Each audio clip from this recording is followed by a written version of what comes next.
Could you call the meeting order one more time? I have to be on you. So, okay, I will call the meeting to order. Welcome to the Deschutes Public Library District Board's June meeting. Okay, so our first order of business is approval of the minutes. We have two sets of minutes to approve. Does anyone have any additions or corrections to the May 11th work session? I would entertain a motion for approval. I make the motion to approve the work session meeting minutes from May 11th. I'll second. Okay, any discussion? All those in favor? Aye. And then we have the minutes for the regular May meeting on May 11th. Any additions or corrections to those? Okay, entertain a motion. I move that we accept the minutes from the May 11, 2022 meeting. There is a second. I'll second. Any discussion? All those in favor? Aye. Now we have time for public comment. Are there any members of the public that would like to make a public comment today?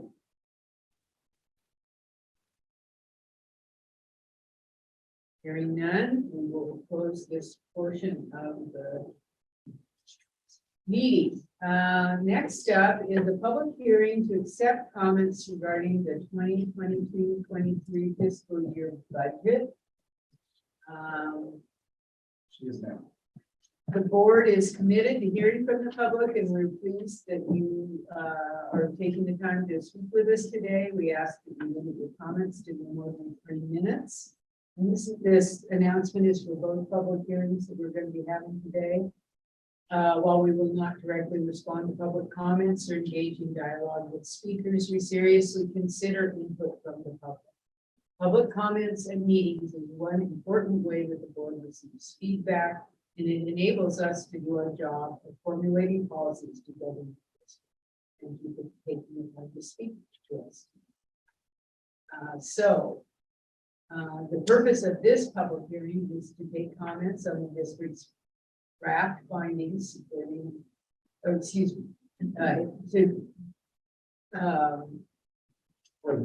the budget. You did have comments on the budget that we reviewed at the last meeting. Are there any members of the public that would wish to comment on the budget document?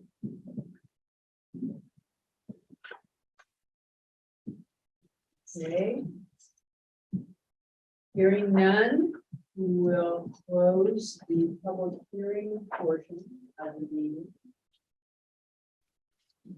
And we have two different resolutions, or we have one resolution. Excuse me. That adopts the budget and sets the tax rate.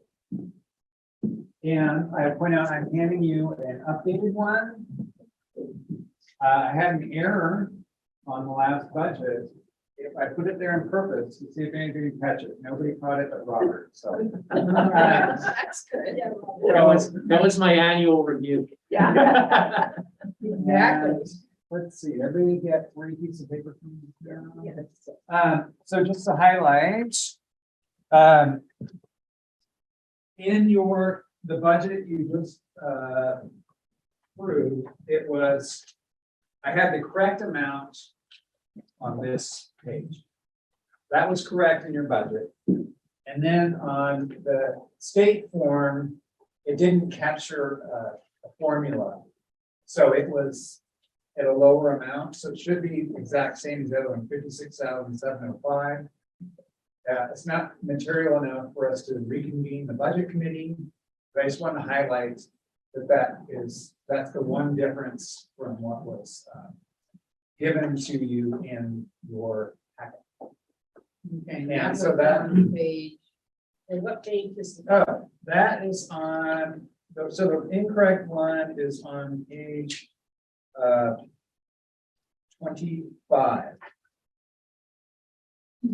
Line 31 of that form.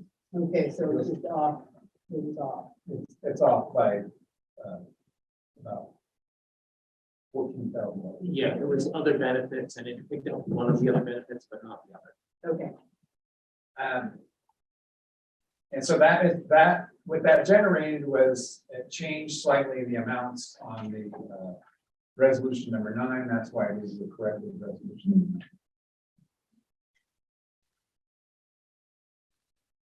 okay. That makes sense to everybody? Okay. Any discussion? I would entertain a motion. for approval of the- May I ask you, Todd? Yeah. On the bond capital fund, page 21, Questions on the bond capital, page 21, yeah. page 21, capital outlay 33 million. Yes. Do you have a breakdown on what that is spent on? That breakdown corresponds to the year. It's in your information that Greg gives you about our spending. But it's not broken down in yours by year. In terms of items, without knowing the dollar figures off the top of my head, the big ones were reimbursement to the reserve fund for, I'm sorry, no, it was the cost of purchase of new land, just a rough estimate based on some of the different land options that were being briefed. It was the material costs of architect fees, designers. Sorry, Well, there you go. You got that. no, we're looking at we're looking at something different. This is the estimate that we're going to spend $33 million on capital over the next 12 months. That's correct.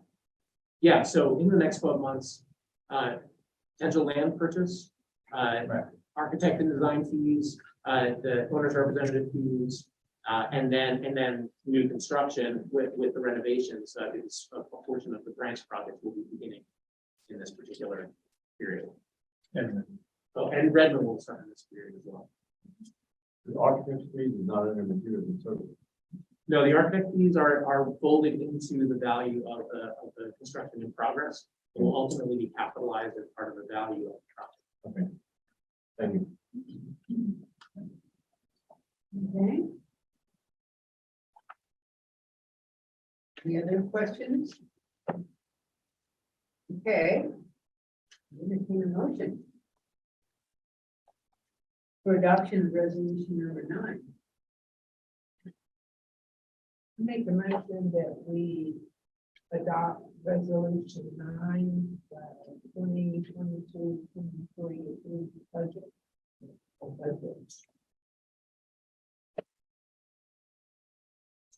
And just to say, that would be resolution number 9, officially adopting the 2022-2023 budget. And tax. And tech. And tax.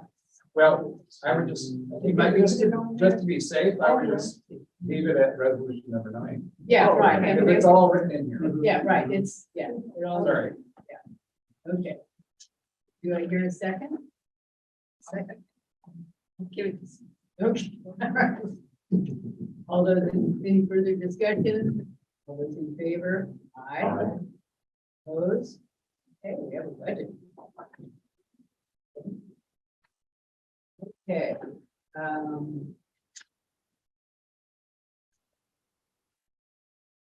We now have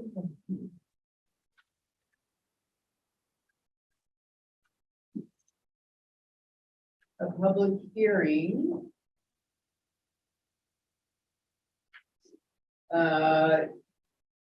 This is a joint public hearing of the Deschutes Public Library District Board and the local contract review board, which is us. Yes. On public contracting rules. The purpose of this public hearing is to take comments on the district's draft findings supporting the exemption of certain classes of special procurements and public improvement contracts from competitive bidding requirements. Public comments, as I mentioned before, are limited to 20 minutes total, 3 minutes per person. And this is to consider resolution number 10, which I believe has been circulated. Yes. So I think what we'll do is have the public hearing and then have Robert make his presentation. Call for public comments first. Yes, that's what I'm going to do. Just verifying that that's the order in which we're going to do this. Okay, are there any public comments on this board resolution for procurement of a collection vendor?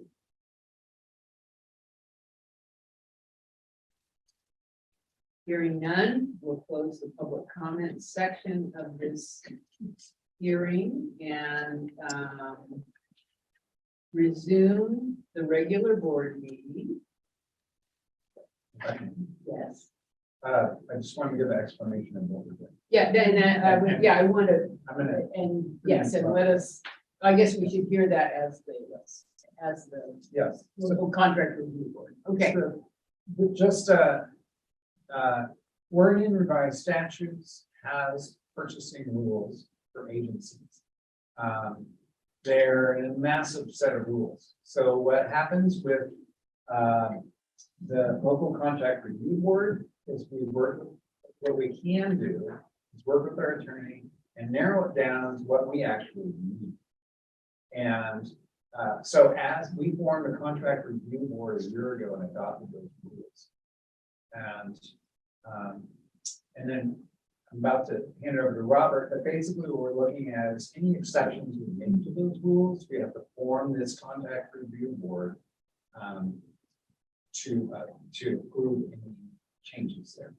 And so I'm going to let Robert kind of describe what happened, what we're looking at, and also let you know that we worked with our attorney on this. We will probably have to do this at least a few more times over the next 3 years, just based on some of the things that we need to set up based on our building projects and our services. Robert, Right.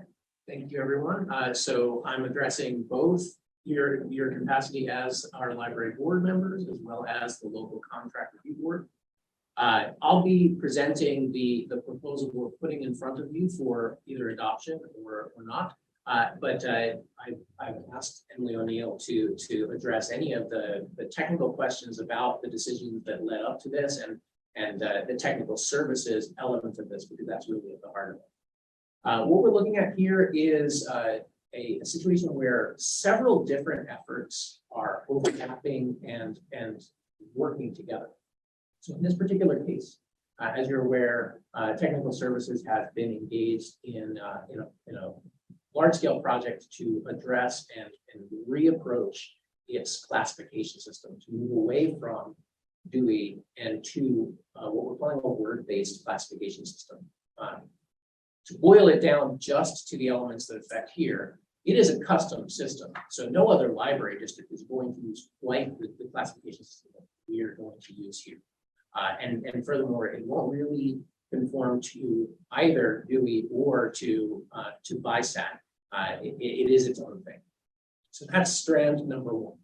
Number two is the building project. So we are planning on renovating branches and building new buildings. And in each of these cases, as part of what Greg has budgeted for the effort and for our plans to stand up after these construction projects are finished, we plan to have an upgrade or an expansion of the collection, what we're calling the opening day collection. Now, actually, we call it opening day, but it is a series of opening days that sequence based on the completion of each of the projects at each of the locations. As you might imagine, with the increased size of several of our buildings, this is also going to come with it an increase in the collection size, a fairly significant increase in collection size, given the significant increase of total library space that we're to do with this project.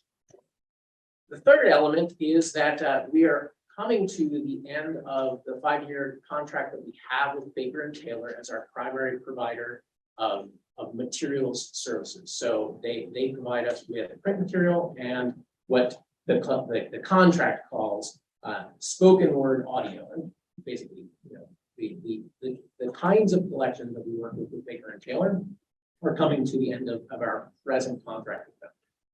So these three things have aligned, and as we're looking at who continues to do our ongoing provision of primary materials, as well as is there an organization, a vendor that has the capacity to both drastically, significantly increase our collection purchase in a sequenced way that will also arrive shelf ready so that it's already in the collection classification that we are in the process of defining. All of those parts and pieces need to line up. And so technical services did a preliminary search looking through our current vendors and determined that the only vendor that is capable of achieving that kind of complexity and size and scope, as well as the one that had the least amount of risk to it for our ability to say, yes, we have reasonable confidence that they'll be able to meet our target opening dates for each of our locations and give us the collections we need and have it shelf ready. That Baker and Taylor really did represent the sole vendor that was capable of doing that. So what we're here to present to you today is a request to make an exemption of the typical purchasing rules, because as you might imagine, this is a significant purchase. So under our present purchasing rules, we would undergo a formal RFP process. We would stand up an RFP committee. We would put out the public notice. We would gather proposals. We would sit down and score and go through a very formalized process that would potentially take several months for us to complete, but we believe would arrive at the same conclusion. And this is where I come to the why are we requesting this exemption? So there's a few different reasons. They all boil down to reduced costs, reduced schedule, which is tied to reduced cost, and reduced risk. So the first one being reduced cost.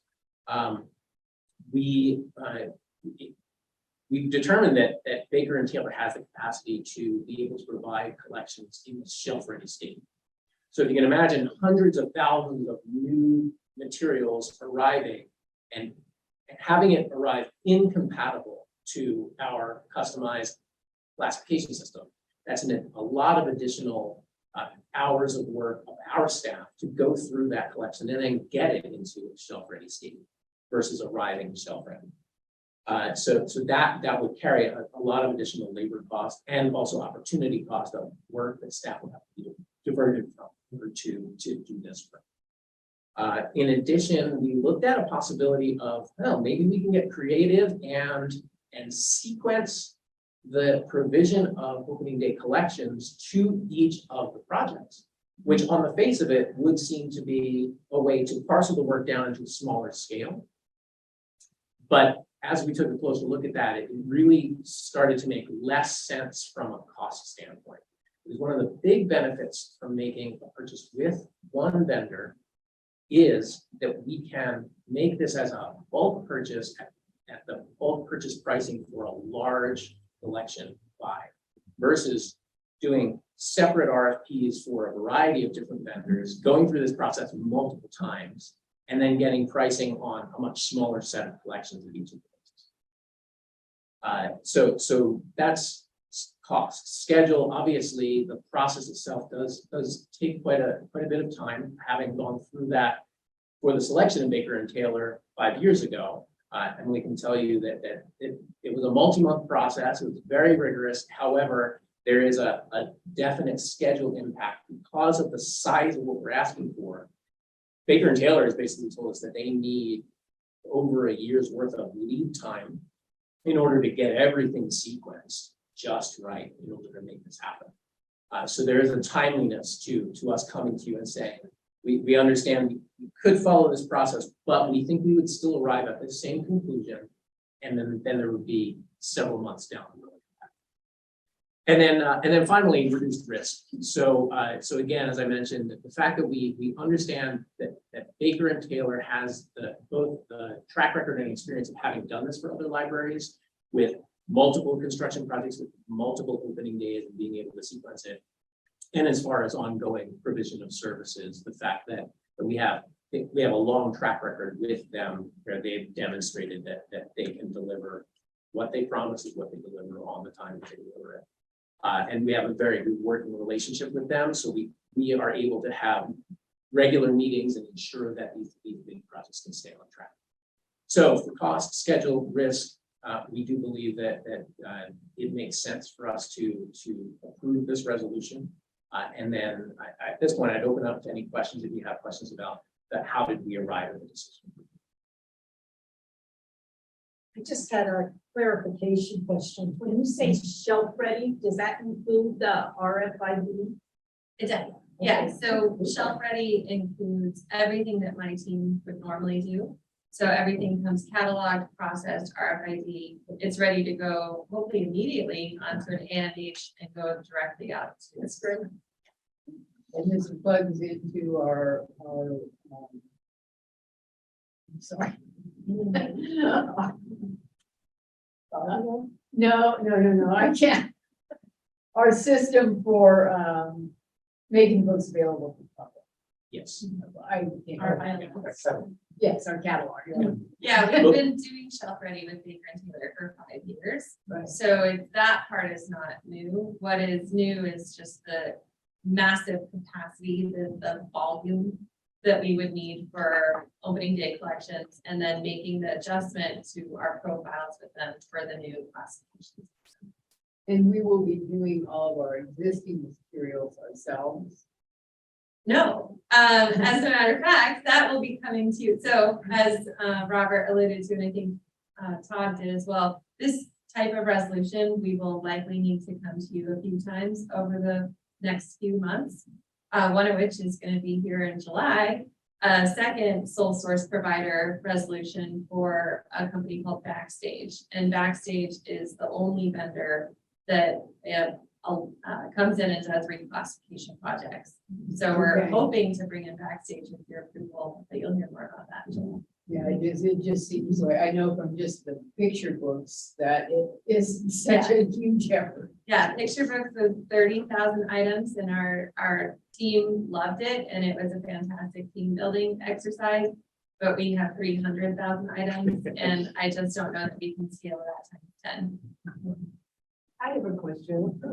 Having sole source Baker and Taylor, that wouldn't preclude us from going out to, say, a small book vendor that has a particular local book or other books that you couldn't get. That's correct. It would not prevent us from seeking other vendors to supplement the collections. In fact, right now, Baker and Taylor is our primary vendor for ongoing material collections, but we work with 2 or 3 additional. Yeah, we work with a number. We work with Midwest Tape for most of our DVDs, audiovisual. We also have Ingram is another main vendor, and they would be like if we went to an RFP, they would be somebody that would normally respond to a bid.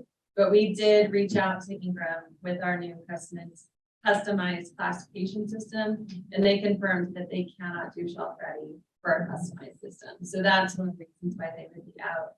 The third is Brodart.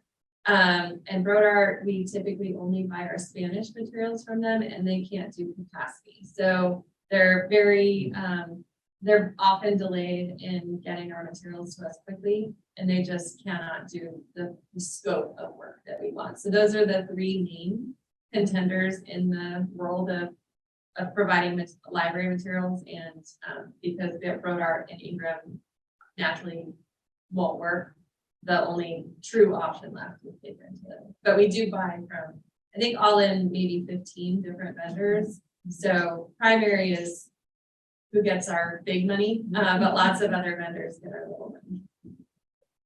Thank you. So how do, when you order some new books, how do they know how to classify them?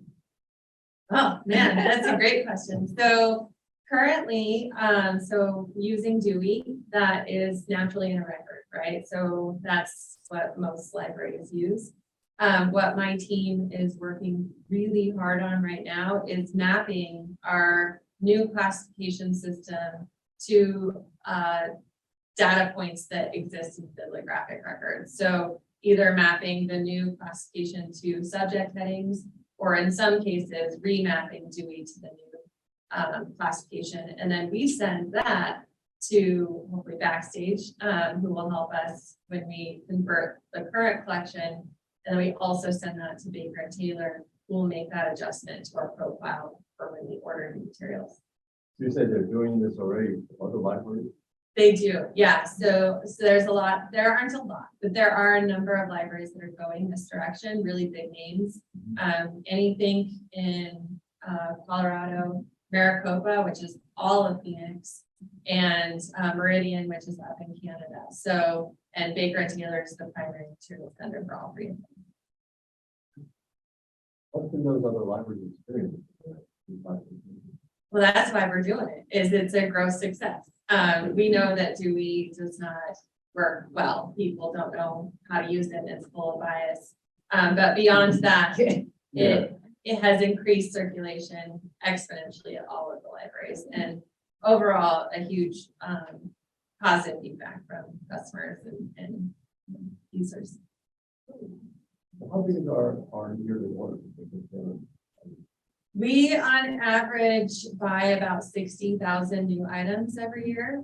As you have the budget in front of you, our full materials budget is about $2 million. And that includes digital and print. The print, off the top of my head, is about 700,000 items all in. And I would say about 550,000 of that goes to the It's a significant contract. Yeah, $500,000 plus. I mean, and that's just normal, right? Like that's our regular materials buying.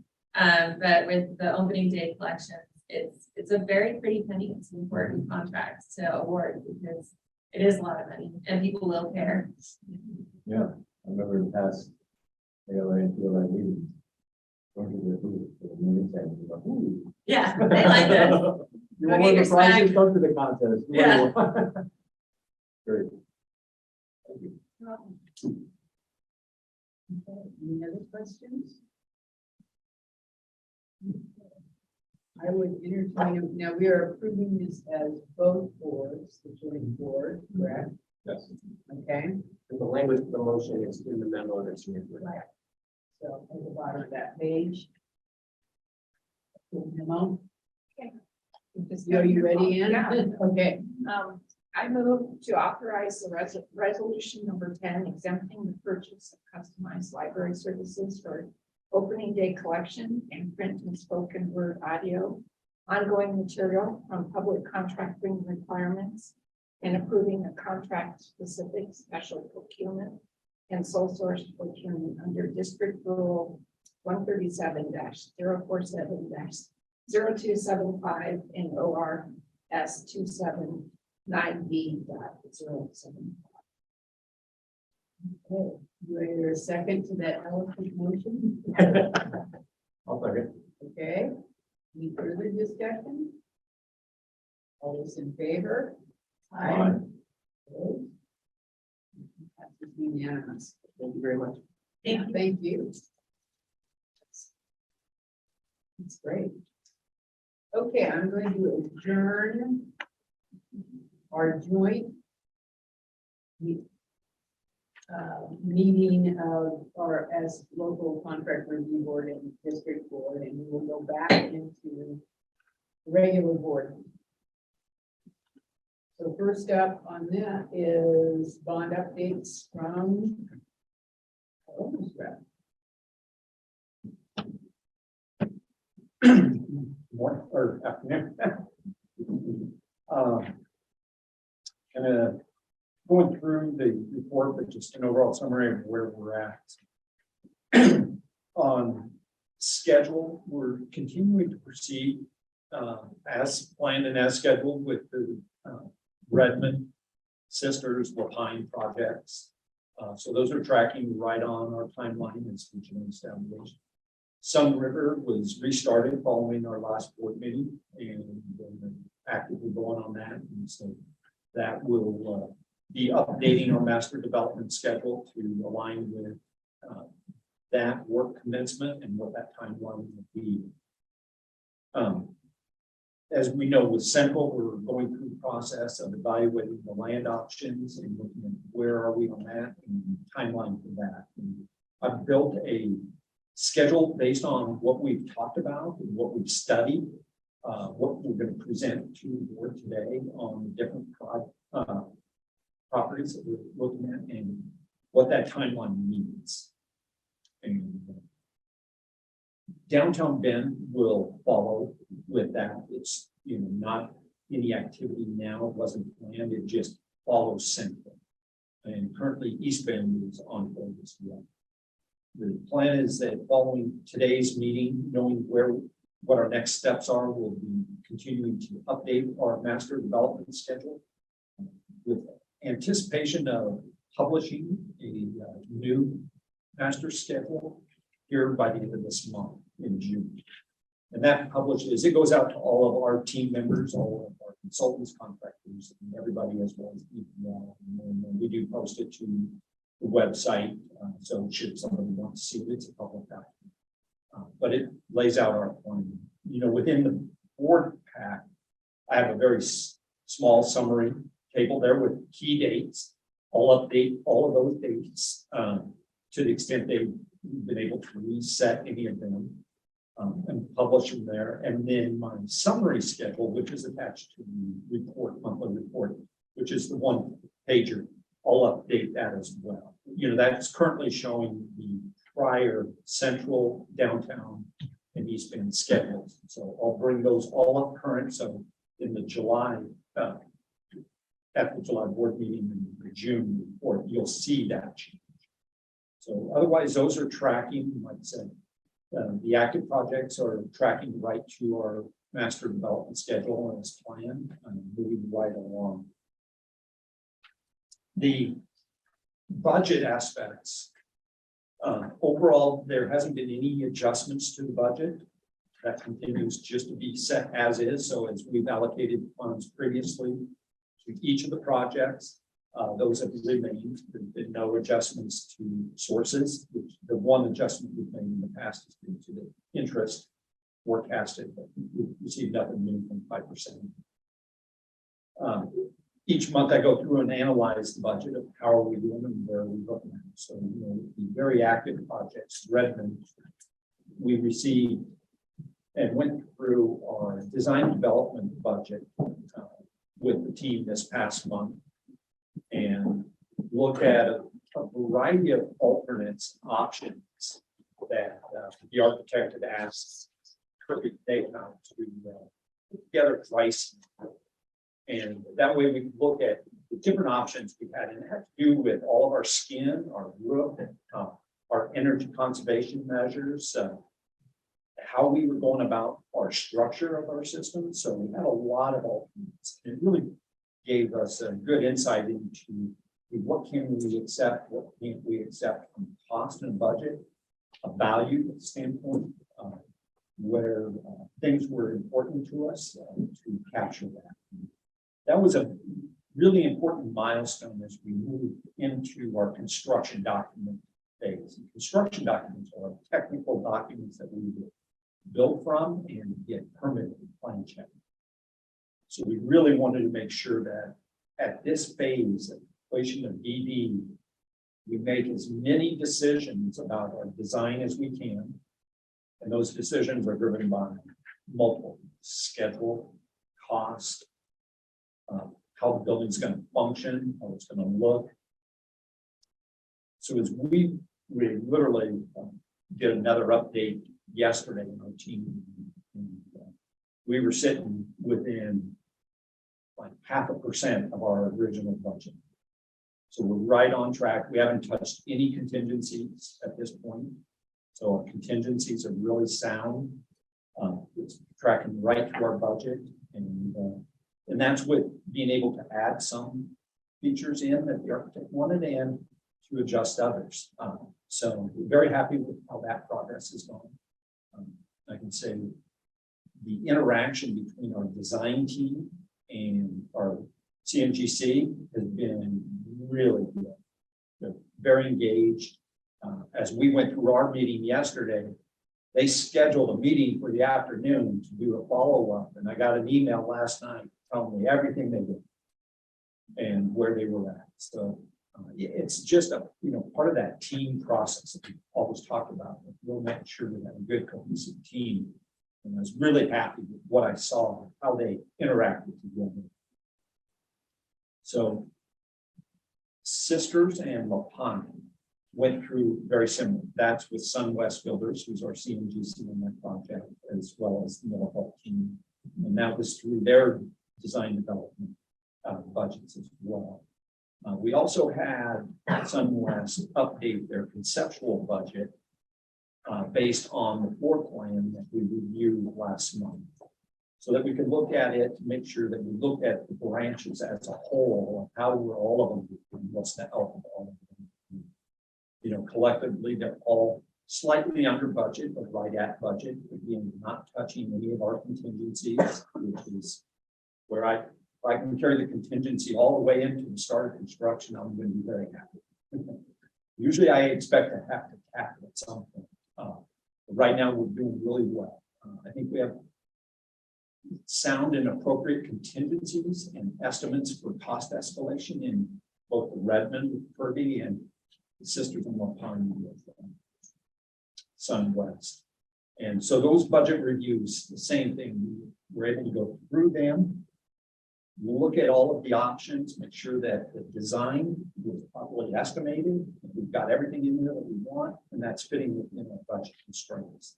And so all three projects are running well, so we're tracking right along. And then all three are moved into the construction document phase. Upcoming, we will be getting 50% construction documents, and it's a progress set that we require the architect to provide so that we can check our budget again, check our schedule again, look at long lead items, and just make sure there's no kind of like fine tuning of the design. And that anything that we said, hey, we want to incorporate this or take this out, we can see it actually happen. And so we'll go through a design review process. But overall, budget is doing well, so it's healthy from that standpoint as a whole.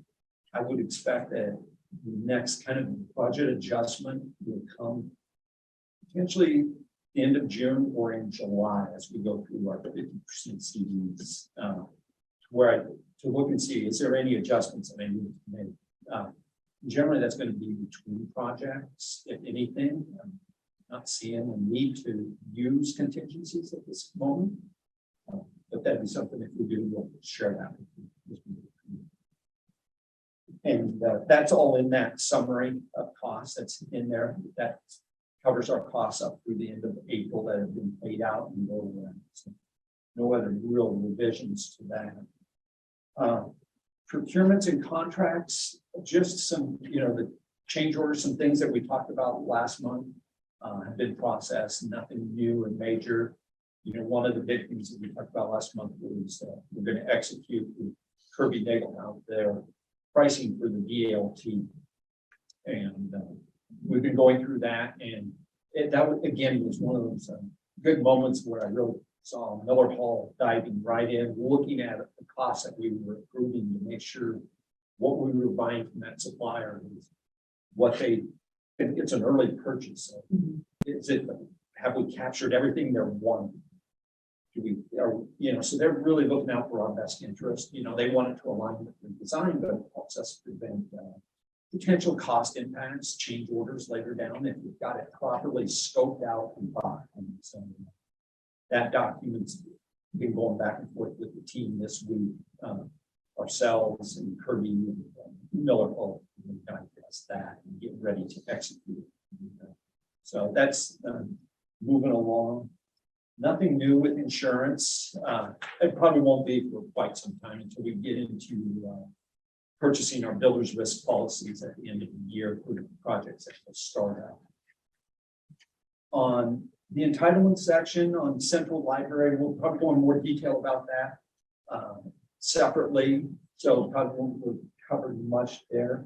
We did get on the Roble property back from ODOT. Their documents for the transfer of the land for the right of way along there, and that's still something that we'll go through. We've had legal counsel Carrie review those documents for us. We've reviewed them, and we had our civil engineer review all of the technical documents, the actual physical limits of the work to verify that it was exactly what we had done before, which it was. We do have some questions for ODOT that we're going back to them. That'll come back to you next month, assuming we get that finalized with ODOT. They were kind of late. They told us they were going to send it to us in May and send it to us late last week. So we're not prepared to rush that kind of a document. It's, you know, everything we agreed to, but there's a little bit of language there that we don't feel is appropriate, neither do Carrie, so we're going to go back to ODOT. So that'll be coming up. On City of Redmond, we had our site plan in, and it doesn't say this in the report, but we actually received full approval from the City of Redmond right at the end of May. Our comment period, keynote period, it's really comment period. We got to leave yesterday or today, excuse me, today's the so, it ends today. So as of yesterday, we hadn't heard of any comments. But, the city was real happy with our submittal and everything we requested, they approved. So we're set there. And that really sets us up to go straight into plan check for our building permits, grading permits and that going forward. So that was a really big milestone for us to get there. And went very well, very well. You know, relationship with the city and our design team is real strong. There, not once did we ever have to get involved as an owner. You don't expect to have to, but sometimes you do. You know, and in this case, Miller Hall really and their sub-consultants were able to address every issue and really look at what was the best for us. What did we want? And then came up, and that really helped us. How we sited the building and the park and everything. We'll get accomplishment. On design for Central, we'll talk about that. We did some test fits with the properties. On Redmond, again, it's moving into construction documents. Our 50% CD documents come out later this month, and then we'll complete CDs later this summer and go into plan check. Still tracking for permits to be issued for the first of the year. We do demo and grading, and then we will be pulling full building permit in about the end of first quarter next year. And then with Sisters in La Pine, basically they caught Redmond because they're smaller. So they're running about a week apart at this point between them. They're 50% CDs, and they'll actually probably complete their CDs ahead of Redmond because it's a much shorter period and they just go so much faster. And now we'll just get into plan check here for Sisters and for La Pine a little bit earlier. Go through, and that would be probably a little simpler plan check process because it's a renovation versus a new build. I think that's really kind of it. Nothing new on Sun River. They're just getting started on the schematic phase, and we'll start to see that in July. So I think that kind of touches base on all of the current activity this past month of what's been going on. Any questions about the report or anything else? Yes. I'm just wondering, I know they've got the site for moving the Redmond services to, what's that scheduled to, the move to take place? So the move will take place in January. We'll close, in January, we're gonna be closing Redmond as well as Sisters in the Pine. And moving all three over the month. It's a little bit staggered, of course, to move them into their different temporary facilities. And I didn't really say that, but let me give you an update on the temporary facilities. So in Redmond, we identified our site and have been working through the LOI and the lease with the landlord. They will build out our suite for us. They're going to do all their own tenant improvements to deliver it to us the 1st of January. And that's when we'll take possession.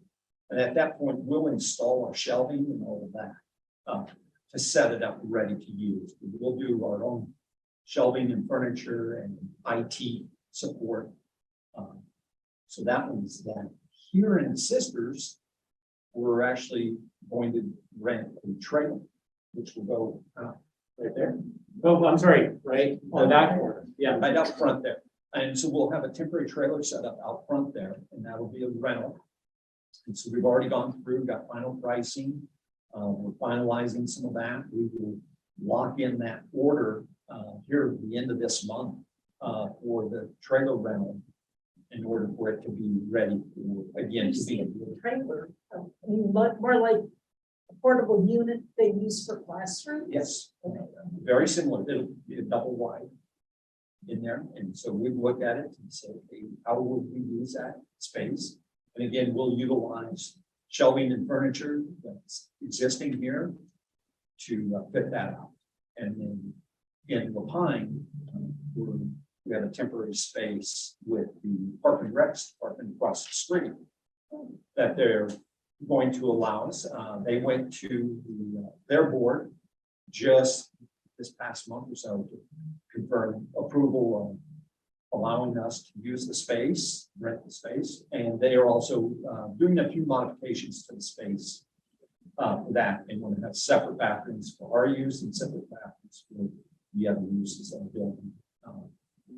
Maybe a little bit of work at the entrance that we don't use. But, and that one again is also on track. That Will these temporary spaces hold everything in the line? No. So we'll have to store it. Yeah, that's correct. Yeah. And as part of at Redmond, you know, when we looked at the space in Redmond, they had a 10,000 square foot space. We initially wanted to take all 10,000 feet, use part for storage and part for the temporary library space. They were renting the other half that we were going to use for storage. They were in negotiations with another tenant who put in a proposal for that space. And so we found out this past month that that didn't go through. They re-offered it to us. And we said, yes, we still want it. And so should be coming up with receiving a lease on that potentially yet this week. I literally just emailed them and said, they're asking what we're gonna have that, so. You know, Yes. So how long will the three communities be without services? They'll be down for about 3 to 4 weeks. And that will vary. You know, it's going to be easy to set the trailer up and move them in because it's 800 square feet of space. So it's very minimal, but it allows people to do pickups. I think the setup, we've got 4 weeks planned for Redmond. So pretty much all of the month of January, we'll be setting that up, moving it over and transitioning. We haven't set hard dates. We've set target dates for what day we're going to close, but it's generally right at New Year. So, you know, basically after New Year's, we won't reopen. So what's the communication gonna be like between the library system and the communities? Yeah, we will have pretty robust. Yeah, okay. We're just starting to work on that, so. Okay. So. I was just wondering, Yeah. you know, Yeah, when? that's like top of the list. And our goal is obviously minimum impact to the community, so whatever we could do, we're putting that plan together. So people will be able planning and didn't know. A question regarding moving supplies back and forth. Will that be all on our library staff, or will we be able to hire additional help Yeah. for all that movement back and forth? And we'll have, that's actually something that you all voted on a couple months ago. We even hired some. Yeah. Yeah. And so that was Chris, and she's fully engaged now in on all aspects of the furniture, FF&E purchasing, management for it's going in, move management, and we will actually hire a moving company to where they will actually help box everything up, move it to wherever it wants to go, whether it's going to other libraries or into storage. I think some of the collection is going to get naturally moved into, like, been through that process, through the staff process. And we're also looking at what do we do with all of the older furniture, the shelving, disposition of it. You know, do we want to put it in storage only to get rid of it later, or do we want to get rid of it sooner? And what are the options that the district will have, you know, to do that? Can it be donated? Can it be sold? You know, we'll follow the procurement rules and go through that. And also, what's truly available out there? Is there somebody out there that can do that? For the most part, I think we'll have 2 or 3 options. And we have a very detailed list at this point of all of the furniture and fixtures and consumable locations. So we've got that as our starting point to be able to make the determinations of what we keep and utilize to save money on new purchases, which parts don't make sense to carry over into the new buildings, and then we'll put together a plan for what we do with that after.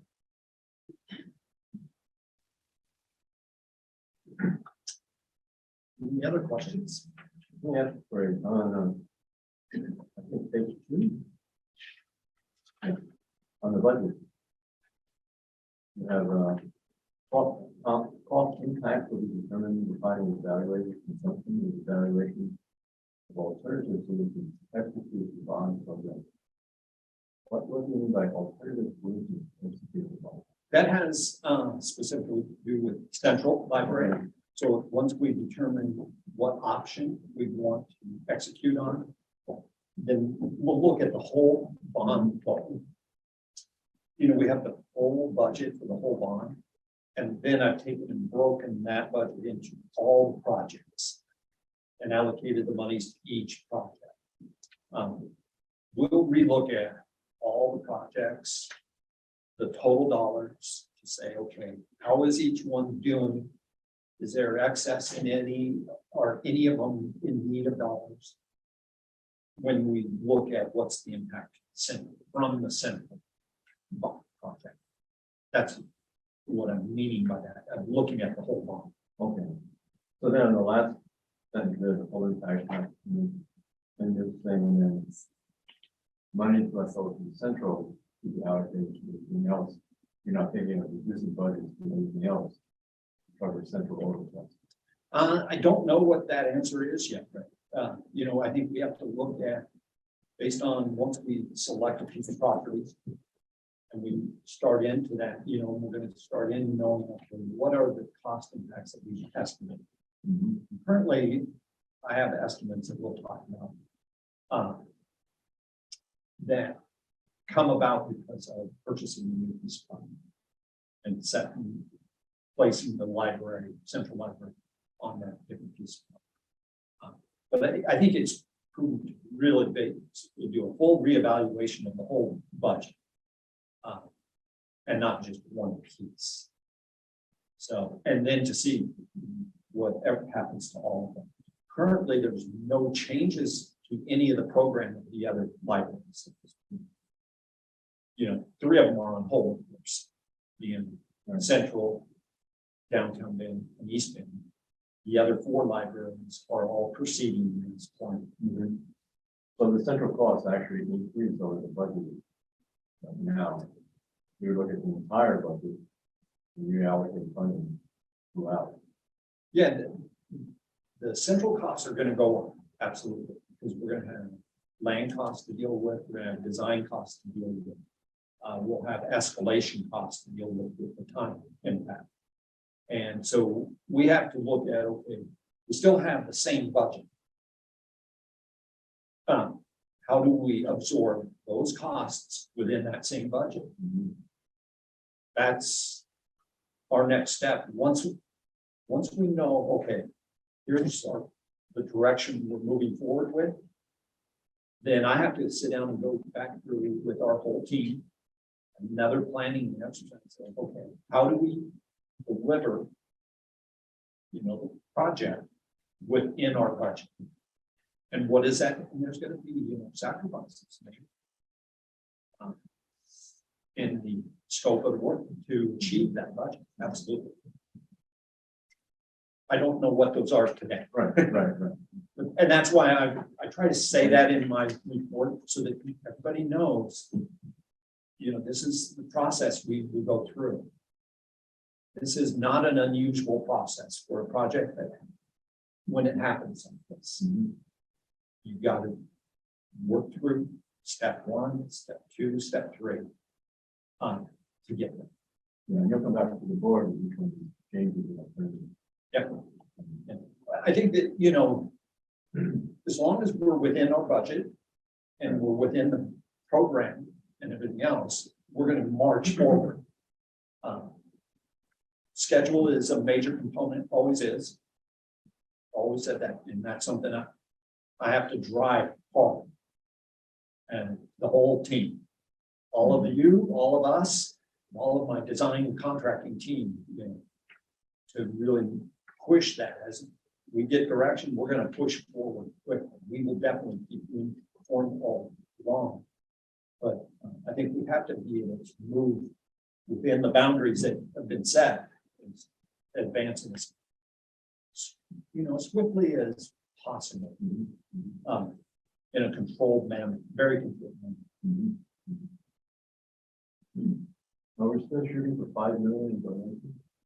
Yes. When does that start? You have an update on that?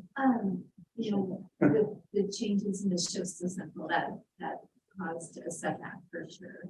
So we're just having to take a pause, look at what the final decisions will be around the land and the acquisition, et cetera, around central. And then we'll be able to put together documents, et cetera. We'd like the quiet phase of that to start in the spring of 23. So getting all of their materials and everything together and start doing the conversations with some of the donors as well. We'll begin from like August until that early spring date and then start really pushing hard.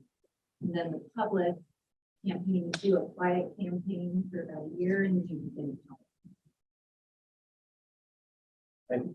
Ray, could you take off your mask when you speak because the owl is not picking you up? Okay, I haven't heard anything you said. Nothing else is good.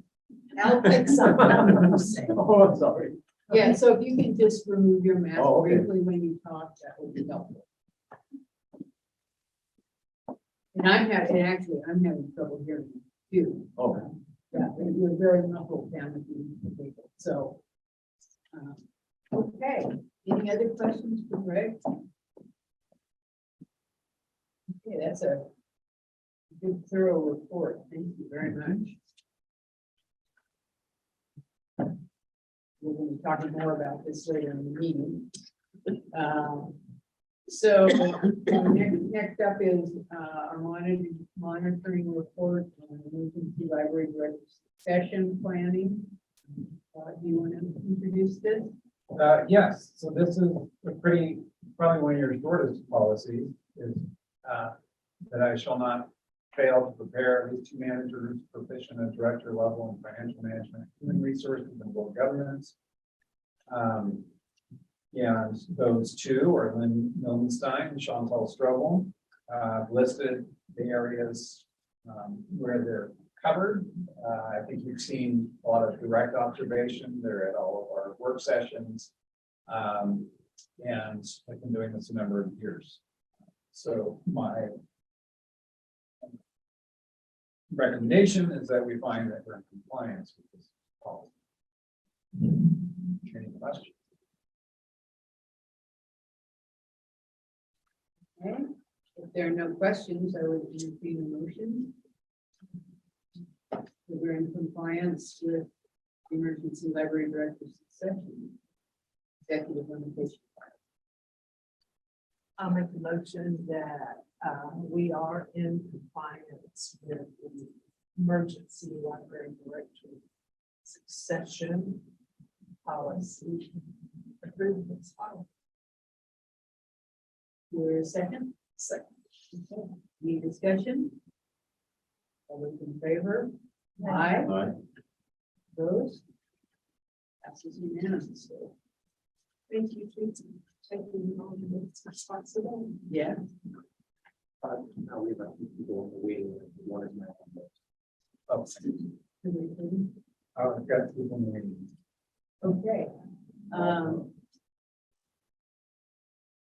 Okay, at this point, the Deschutes Public Library District will hold an executive session to conduct deliberations with persons designated by the governing board to negotiate real property transactions as pursuant to ORS 192-660-2G. So I will adjourn the regular board meeting and call us into executive session. Okay, I adjourn the executive session and call us back into regular session. Todd, on that motion, do I need to put a time frame? Or just, because I didn't, It's a 3-year contract, is that? or should I say that? Okay. All right, I would move that we authorize the library director to enter a 3-year contract to rent the temporary space in Redmond, not to exceed $580,000. Okay. I'll second. Okay, it's been moved and seconded. Any further discussion? All those in favor? Aye. Opposed? Passes unanimously. And I apologize, I preempted I moved the agenda item by mistake. Sorry about that. So we need to go back to the other one. We have the real Oh. property now. Okay, it's Sorry the about same notice, so, It's same notice. okay, Sorry. about now.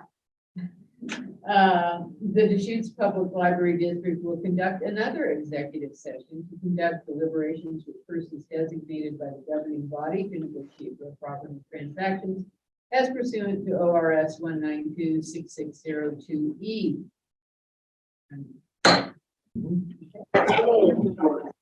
I'll call the regular session back into session. And I would entertain a motion. Oh, let me just see if I can. Okay, go ahead. Okay, I'd entertain a motion on this. There's some suggested language. Where is that? Action, under action. Okay, I move that we approve the agreement between the Deschutes Public Library District and the American Federation of State, County, and Municipal Employees, AFSCME, Local 2837 for July 1st, 2022 through June 30th of 2026. do I hear a second? Second. Any further discussion? I just want to say, I think it's very intelligent that one of the decisions made was to give an increase to people with a second language. I know my daughter teaches in the Oregon City School District, and she teaches in a Spanish immersion program. They have 3 openings, and they've not been able to fill them because they can't find anybody who can speak English and Spanish. So giving an increase of pay to people who have that skill is imperative, I think, especially in the future. Okay. All right, call for the question. All those in favor of the motion, say aye. Aye. Opposed?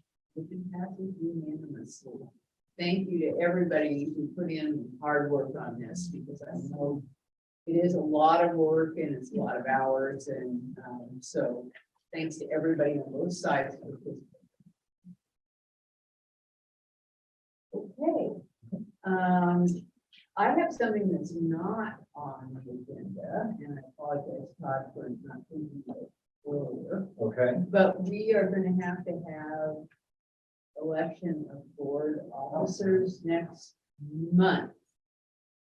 So I was wondering if, in the past, we've had a subcommittee that's a couple of people that have worked on preparing a slate of people to stand for election, or nominate people. Would anybody be willing to do that? So they would be in charge of nominating. Yeah, well, I mean, just, yeah, to query other board members, see who is willing to stand for what position. Okay, Cynthia? Anybody else? if you have three, it's an official board meeting. Right, so I mean, usually I think we've done, Oh, if you've got Well, one so or- far. yeah, you have got one, so I can have one more. Okay, ready? All right, and so all it involves is talking to people, see who's willing to do. It's chair and vice chair. Mhm. And so that we have a proposal to vote on in July. So there's, I'm thinking, okay, so library news, I just want to point out, we usually think of that about 10 minutes after the June board meeting. So I know, I'm on it. Yeah, no, I just happened to think of it yesterday. Okay, upcoming library then, well, kind of from our discussion earlier, usually one of the big things we do at this meeting is tell you all about our summer with the library program. So that's underway. And I encourage you to check out our website, find out more about it. But it's pretty exciting. We're pretty excited to ramp back up to full speed after coming through over the last 2 years. So Yeah, that's our big event, and plus our live events are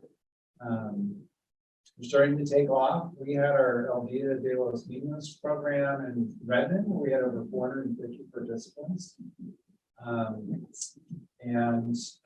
So it's just kind of exciting to see people are coming back and they're excited for the program.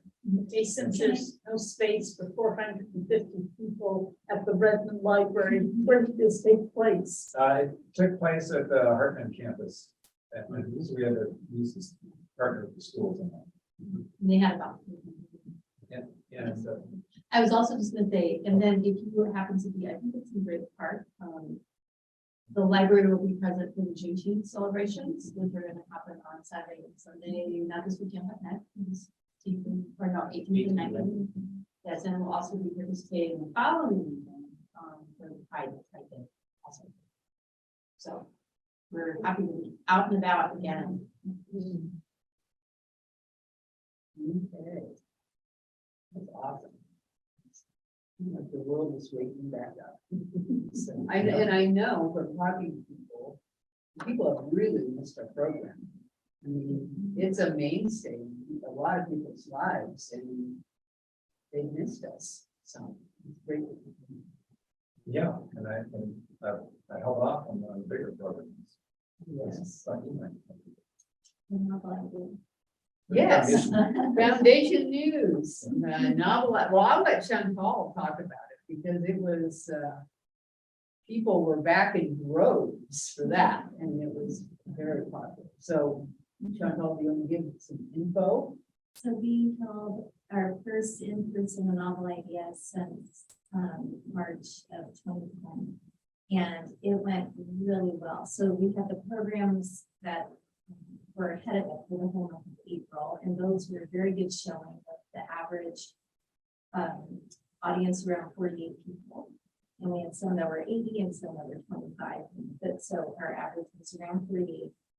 And then for the main events, we had 720 some tickets go out for the main event at Ben High, and we calculated about 620 people actually showed up for that event in Ben High, which we thought was perfect because then we could kind of spread people out better.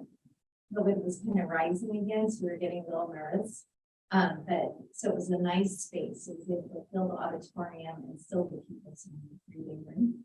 And then we have partnered with Jefferson County and Warm Springs for our second event with both authors. And that was out in Madras at their Performing Arts Center.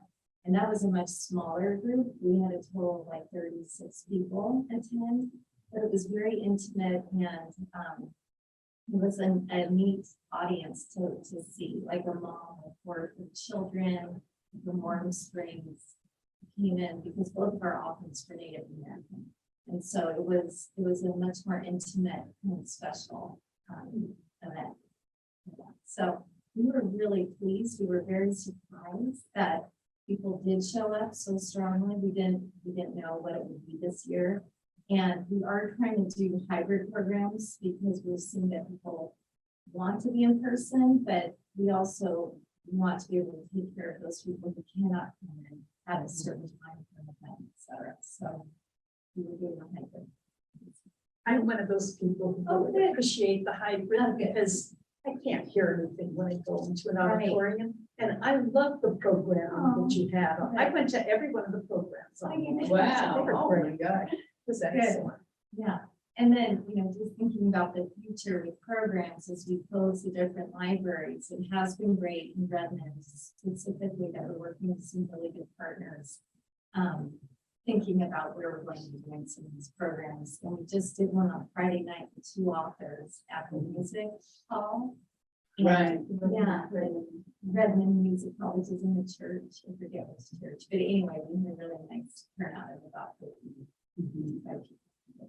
So, Yeah, that's only gonna be, I mean, it's kind of one of those hidden benefits of still being able to be in the community, even if it's not in your space, and it's gotta, make all those partnerships, so. yeah, we hope so. So that then when we are open, they can kind of and space sites. Right, yeah, both ways, Yeah. sure. No, that's great. Do you have any idea how many people and what, how idea to go to? I don't have that number, but we do have that Or you number. have- Yeah, Liz has it. I'll let you Specifically. know. Yeah. I don't know. Good question. I thought the format that was used, question, answer, hybrid format was very good. The 2 authors kind of played off of each other and it just made it entertaining. Okay. It And our- was very powerful to see at least a couple of people got up, audience members. Really, for the first time, we're seeing themselves reflected in the program. Yeah. And that was really powerful. Just to see that we're really at home. And the number of young people that came up. Right. That was. Because we have a lot of children ask questions, and they're better at doing so than adults. They Yeah. have to answer the question instead of talking about themselves. Yeah, right. Maybe we could have to ask the question. Yeah, and I mean, I know it doesn't work every time, but depending on what the book is. Yeah. But having that youth component, I think that that's so important in parents modeling reading for their kids and their kids being able to participate just like their parents are participating. And maybe programming directed to you children specifically, as much as we can do that, because I just think that's part of that lifelong, instilling that lifelong learning. Yeah. Well, those 2 books were just so perfectly matched. Yeah, we It was was that. excellent. And the community librarians, the youth librarians chose the children's book and did a great job matching all that. to what it's made of. Yeah, it was super. It was super. So thank you to everybody Yeah. that helped put that together. Liz and the Yeah, team. no, it was amazing, and people were so appreciative and so happy to have it. Yes, you were. Okay. So that's all I have for foundation news, so, self-review of the meeting. And I will just based on our meeting, think about, is there any, each of you think about, is there any critical communication you'd like to see us highlight from this? Or something that you want to actually see. something that we may want to put a press release out on or something. At least that's what I gathered. Right, from our that's what work I sessions. heard. So Ray, I'll start with you. You can't say anything on the executive session. Right. Yeah, when I said that, I realized you're still pretty limited. That's pretty much. Yeah, right. Yeah. Is there anything else in here that we want to?